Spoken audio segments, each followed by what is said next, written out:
Hi friends, this நம்ம welcome to rich property. இப்போ நம்ம எக்ஸாக்டாக எங்கே நிற்கிறோம்னா சண்முகா நகரில் இருக்கிறோம். சண்முகா நகரில் ஒரு 12,000 சதுரடி மெயின் ரோட்லேருந்து ஒரு 100 மீட்டர் தூரத்தில் விலைக்கு வருது. ரொம்ப ரொம்ப கம்மியான பட்ஜெட்டில் வந்து விலையை கட்டிங்கன்னா இங்கேருந்து ஒரு 100 அடி தூரத்திலேயே நமக்கு அந்த இடம் 2 பார்ட்டியாக எடுத்து மொத்தமாக வேணால் பிரிச்சுக்கலாம். ஏன்னா சண்முகா நகரில் முன்னாடிலாம் சதுரடி 6,000 7,000 சொல்கிறாங்க. இது வெறும் 1,600 எடுத்துடலாம். இந்த பட்ஜெட்லாம் நீங்கள் யோசிக்கவே முடியாது. நான் இப்போ ஃப்ரெண்ட்ஸ் வீடியோக்குள்ளே போயிடலாம். இப்போ நம்ம இந்த வழியாக தான் வரணும். இது தெற்கு பார்த்த மாதிரி அமைச்சிருக்கும். மொத்தம் 12,000 சதுரடி. சுற்றியும் காம்பவுண்ட் போட்டு அவங்க அதுக்கு பக்கா வச்சுருக்காங்க.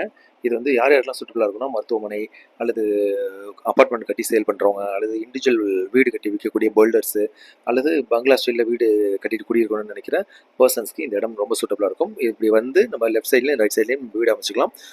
ரைட் சைடில் நம்ம கட்டினா கிழக்கு பார்த்த மாதிரி இருக்கும், லெஃப்ட் சைடில் கட்டினா மேற்கு பார்த்த மாதிரி இருக்கும். ஸோ 2 பர்சனாக கூட நம்ம பிரித்து எடுத்துக்கலாம். இதோட விலையை கேட்டால் நீங்கள் வியந்து போயிருவீங்க. வெறும் 1,600 எடுத்துடலாம். சண்முகா நகரில் பொறுத்தவரையும் 30 கிராஸ் இருக்குது. இந்த 30வது கிராஸ் 20 கிராஸ் மேலே தாண்டினாலே 4,000 மேலே சொல்லுவாங்க. இது ஒரு 100 அடி தூரத்தில் இருக்குது. ஒரு சதுரடி 1,600 எடுத்துலாம். விருப்பம் நான் கான்டெக்ட் பண்ணுங்கள், கம்மியான விலை வாங்கிக்கலாம். Thank you for rich property.